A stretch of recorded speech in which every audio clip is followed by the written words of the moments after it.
नमस्कार मित्रांनो, मी प्रसाद नागरगोजे। मित्रांनो, तुम्ही जर बांधकाम कामगार नोंदणी करण्यास इच्छुक असाल तर तुमच्यासाठी महत्त्वाची माहिती आहे। बांधकाम कामगार नोंदणी किंवा रिन्यूअल करण्यासाठी एक महत्त्वाचं डॉक्युमेंट लागतं, ते म्हणजे 90 दिवसाचं काम केल्याचं प्रमाणपत्र किंवा दाखला। आणि मित्रांनो, सध्याच्या काळात बाकी सर्व कागदपत्र आपल्याकडे उपलब्ध असतात, मात्र हे 90 दिवस काम केल्याचा दाखला कोणाला मिळत नाही। आणि हाच दाखला अगदी सहजपणे कसा मिळवायचा, कुठून मिळवायचा, त्यासाठी काय प्रोसेस करावी लागेल याची सविस्तर माहिती आपण या व्हिडिओमध्ये पाहणार आहोत। त्यासाठी हा व्हिडिओ कुठेही स्किप न करता शेवटपर्यंत नक्की पहा। जर तुम्ही चॅनलवर नवीन आलेले असाल तर चॅनलला सबस्क्राइब करा, तसेच समोर येणाऱ्या बेल आयकॉनवर क्लिक करून ऑल नोटिफिकेशन क्लिक करायला विसरू नका, म्हणजे आमच्या अशाच नवनवीन व्हिडिओच्या नोटिफिकेशन तुमच्यापर्यंत सर्वात अगोदर पोहोचत राहतील। मित्रांनो, 90 दिवस काम केल्याचा दाखला तुम्ही जर सरकारी कॉन्ट्रॅक्टवर काम करत असाल तर सरकारी कॉन्ट्रॅक्टर सुद्धा तुम्हाला हा दाखला देऊ शकतो। मात्र काही कामगार खाजगी ठेकेदारीवर काम करत आहेत आणि त्यांना दाखला मिळवण्यासाठी प्राधिकृत अधिकाऱ्यांकडे जसे की ग्रामपंचायत, महानगरपालिका, नगरपंचायत, नगर परिषद अशा कार्यालयात दाखला मिळू शकतो। जे कामगार ग्रामीण भागातील आहेत त्या कामगारांना ग्रामपंचायतमध्ये ग्रामसेवक सुद्धा दाखला देऊ शकतात। ग्रामसेवकांकडे सुद्धा दाखला देण्याचे अधिकार आहेत, मात्र त्यासाठी तुम्हाला एक फॉर्म भरावा लागतो आणि तो अचूक पद्धतीने कसा भरायचा याची माहिती थोडक्यात पहा। तर मित्रांनो, अशा प्रकारचा हा 90 दिवस काम केल्याचा दाखल्याचा फॉर्मॅट आहे। मित्रांनो, हा फॉर्मॅट तुम्हाला डिस्क्रिप्शनमध्ये मिळेल। डिस्क्रिप्शनमध्ये याची लिंक दिलेली आहे, त्या लिंकवरती क्लिक करून तुम्ही तुमच्या मोबाईलमध्ये हा फॉर्मॅट डाउनलोड करून घ्या आणि याची प्रिंट करून याच्यावरती अचूक माहिती भरा, जशी मी तुम्हाला आता सांगतोय। तर मित्रांनो, या ठिकाणी पहा, ग्रामपंचायत, महानगरपालिका, नगरपंचायत, नगरपालिका, नगर परिषद यांच्या मार्फत बांधकाम कामगारास मागील वर्षात 90 दिवस किंवा अधिक दिवस काम केल्याचे प्रमाणपत्र। तर मित्रांनो, या ठिकाणी पहिल्यांदा येतो जावक क्रमांक आणि जावक दिनांक। आता हा जावक क्रमांक किंवा जावक दिनांक जो आहे तो तुम्ही वरील कार्यालयाच्या कोणत्या अधिकाऱ्याकडून हे प्रमाणपत्र घेताय त्याच्या माध्यमातून या ठिकाणी लिहिला जाईल। तुमची ग्रामपंचायत असेल, नगरपालिका असेल, महानगरपालिका असेल किंवा तुम्ही ग्रामसेवकाकडून हा दाखला घेताय तर ग्रामसेवकाच्या माध्यमातून या ठिकाणी जावक क्रमांक आणि जावक दिनांक लिहिला जाईल। आता मित्रांनो, तुम्हाला करायचंय काय, फक्त या ठिकाणी तुमचा पासपोर्ट साईजचा फोटो या ठिकाणी चिटकवायचा आहे। तुमचा फोटो चिटकवल्यानंतर या ठिकाणी पहा, सॅम्पल स्टॅम्प मी लावलेला आहे। अशा पद्धतीने तुमच्या फोटोवर त्या अधिकाऱ्याच्या माध्यमातून हा स्टॅम्प दिला जाईल। आता याच्या खाली पहा, ग्रामपंचायत, महानगरपालिका, नगरपंचायत, नगरपालिका, नगर परिषदेचे नाव। तुम्ही कोणत्या कार्यालयाकडून हे 90 दिवसाचं प्रमाणपत्र घेताय त्या कार्यालयाचं नाव या ठिकाणी टाकायचं आहे। आता उदाहरणार्थ तुम्ही ग्रामसेवकाकडून हा दाखला घेताय तर या ठिकाणी ग्रामपंचायतचं नाव टाकायचं आहे। त्यानंतर त्या अधिकाऱ्याचं नाव या ठिकाणी टाकायचं आहे जे तुमचे ग्रामसेवक असतील। त्यानंतर खाली पदनाम, म्हणजेच या ठिकाणी तुम्हाला पद टाकायचं आहे त्या अधिकाऱ्याचं, या ठिकाणी ग्रामसेवक टाका। त्यानंतर तालुका आणि पिनकोड खाली लिहायचा आहे आणि पिनकोडच्या समोर त्या अधिकाऱ्याचा मोबाईल नंबर सुद्धा लिहायचा आहे।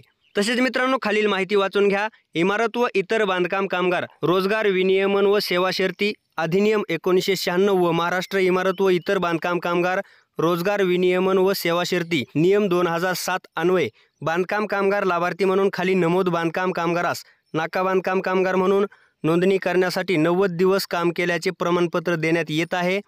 आता या ठिकाणी बांधकाम कामगाराच्या नावाच्या ठिकाणी तुम्हाला तुमचं नाव टाकायचं आहे। कामगाराचा पत्ता, या ठिकाणी तुम्हाला तुमचा पत्ता टाकायचा आहे। तुमचं वय किती आहे टाकायचं आहे। तसेच खाली तुमचा पिनकोड या ठिकाणी तुम्हाला टाकायचा आहे। संपर्क क्रमांक, तुमचा मोबाईल नंबर या ठिकाणी टाकायचा आहे आणि तुम्ही केलेल्या कामाचे स्वरूप, तुम्ही करत असलेल्या कामाचे स्वरूप या ठिकाणी टाकायचे आहे। बांधकाम कामगार आहात, वेल्डर आहात, हेल्पर आहात, नाका कामगार आहात, तुम्ही जे कोणतं काम करताय या ठिकाणी तुम्हाला लिहायचं आहे। आणि सध्या कोणत्या ठिकाणी काम करताय या ठिकाणी पहा, कामगाराच्या सध्याचे कामाचे ठिकाण व पत्ता, तो पत्ता तुम्हाला या ठिकाणी टाकायचा आहे। पत्ता कशा पद्धतीने टाकायचा आहे पहा, ज्या ठिकाणी काम करताय ते गाव कोणतं आहे, तालुका कोणता आहे, जिल्हा कोणता आहे, त्या ठिकाणचा पिनकोड टाकायचा आहे आणि नमूद बांधकाम कामगाराची नियुक्ती दिनांक, म्हणजेच त्या कामावरती तुम्ही कधीपासून आहात, त्या कामावरती तुमची नियुक्ती कधी झालेली आहे हे तुम्हाला या ठिकाणी टाकायचं आहे। त्यानंतर त्या कामावरती तुम्हाला दिवसाचं वेतन किती मिळतं, किती हजेरी तुम्हाला या कामामधून मिळते या ठिकाणी तुम्हाला टाकायचं आहे। आता 90 दिवस काम केल्याचा तपशील खाली सुद्धा तुम्हाला भरायचा आहे। या ठिकाणी पहा, मागील वर्षात बांधकाम कामगाराने 90 दिवस किंवा त्यापेक्षा अधिक काम केल्याचा तपशील। आता या ठिकाणी तपशील कसा भरायचा आहे, सर्वात पहिल्यांदा नियोक्त्याचे, ठेकेदाराचे, विकासकाचे किंवा मालकाचे नाव। तुम्ही ज्या ठिकाणी काम करताय, तुमचा कॉन्ट्रॅक्टर असेल, इंजिनियर असेल, ठेकेदार असेल किंवा मालक असेल, त्याचं नाव पहिल्यांदा या ठिकाणी टाकायचं आहे। तुम्ही वेगवेगळ्या मालकाकडे काम केलेलं असेल किंवा वेगवेगळ्या कॉन्ट्रॅक्टवर काम केलेलं असेल तर या ठिकाणी पहा 4 कॉलम देण्यात आलेले आहेत। त्या ठिकाणी तुम्ही त्याची माहिती भरू शकता। जर एकाच मालकाकडे तुम्ही काम केलेलं असेल तर एकाच मालकाचं नाव या संपूर्ण कॉलममध्ये भरलं तरी तुम्हाला काही प्रॉब्लेम येणार नाही। त्यानंतर खाली पहा ठेकेदाराचा, विकासकाचा, नियोक्ताचा, मालकाचा पत्ता या ठिकाणी टाकायचा आहे। 2 नंबरच्या लाईनमध्ये त्या मालकाचा मोबाईल नंबर टाकायचा आहे। तसेच मित्रांनो खालच्या कॉलममध्ये तुम्हाला कामाचा कालावधी टाकायचा आहे। कोणत्या तारखेपासून तुम्ही या ठिकाणी काम करताय, वरती ज्या कॉन्ट्रॅक्टरचं नाव लिहिलेलं आहे, ज्या मालकाचं नाव लिहिलेलं आहे त्या मालकाकडं किंवा त्या कॉन्ट्रॅक्टरकडं तुम्ही किती दिवसापासून काम करताय ती तारीख या ठिकाणी टाकायची आहे। कधीपर्यंत काम करताय मित्रांनो, या ठिकाणी 3 महिने काम केल्याचा तपशील तुम्हाला द्यायचा आहे। तारीख टाकताना लक्षात ठेवा 3 महिने तुमचे या ठिकाणी झालेले असले पाहिजेत। आता मित्रांनो या ठिकाणीची माहिती संपूर्ण भरल्यानंतर तुमचा जो नियोक्ता आहे, ठेकेदार आहे, कॉन्ट्रॅक्टर आहे, त्या नोंदणीकृत कॉन्ट्रॅक्टरचा या ठिकाणी स्टॅम्प मारायचा आहे आणि त्याची सही करून घ्यायची आहे। तसेच मित्रांनो खाली प्राधिकृत अधिकाऱ्याची सही व शिक्का, म्हणजेच या ठिकाणी ही संपूर्ण तुम्ही माहिती भरून ग्रामसेवककडे गेल्यानंतर आपोआप या ठिकाणी स्टॅम्प आणि या ठिकाणी सही तुम्हाला करून देईल आणि तुमचा जावक क्रमांक आणि जावक दिनांक सुद्धा तुमच्या ग्रामसेवकाच्या किंवा कोणत्याही अधिकाऱ्याच्या माध्यमातून या ठिकाणी टाकून दिला जाईल। तर मित्रांनो अशा पद्धतीने बांधकाम कामगार नोंदणीसाठी तुम्ही 90 दिवस काम केल्याचे प्रमाणपत्र तुम्ही अगदी सोप्या पद्धतीने मिळवू शकता। तर मित्रांनो बांधकाम कामगार नोंदणीच्या संदर्भातली महत्त्वाची माहिती होती। जर तुम्हाला मी दिलेली माहिती आवडली असेल तर माझ्या या व्हिडिओला एक लाईक नक्की करा। तसेच तुमच्या जास्तीत जास्त मित्रांपर्यंत हा व्हिडिओ शेअर करायला विसरू नका। धन्यवाद। जय हिंद, जय महाराष्ट्र।